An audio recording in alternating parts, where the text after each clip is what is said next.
L'Assemblée nationale sénégalaise a voté à l'unanimité un projet de loi portant sur la baisse du prix des loyers. Les parlementaires estiment que le nouveau texte permettra de réguler le secteur de l'immobilier dans le pays. Cette hausse-là, tout le monde le sait, elle était fictive.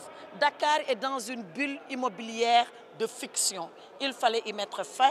Le gouvernement a pris son courage à deux mains. L'Assemblée nationale l'a accompagné. Nous souhaitons que tous les Sénégalais, dans leur ensemble, bailleurs comme locataires, jouent le jeu pour assainir le marché des loyers au Sénégal.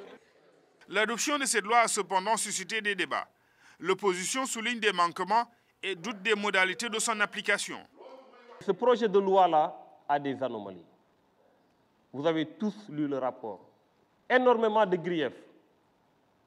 Venant des commissaires, est-ce que nous ne devons pas prendre le temps de l'étudier?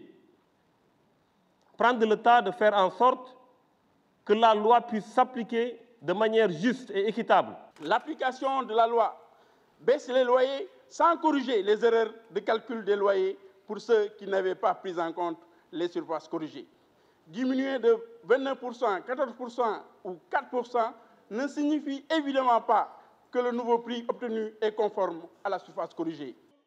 Face à ces inquiétudes, le gouvernement prévoit des mesures d'accompagnement pour en assurer sa mise en œuvre.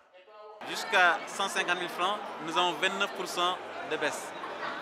De 150 000 à 500 000 francs, nous aurons 14% de baisse et au-delà de 500 000 francs, 4% de baisse. Naturellement, c'est une grande satisfaction. Ce travail que nous allons faire sera fait dans la concertation avec l'ensemble des acteurs, les bailleurs comme les locataires, les associations de consommateurs, mais également les élus locaux et les élus du peuple. Il est également annoncé une brigade spéciale de contrôle, un guichet de réclamation et un numéro vert. En cas de violation de cette loi par un bailleur, il est prévu 3 mois de prison et une amende de 2,5 millions de francs CFA, soit 2 300 €.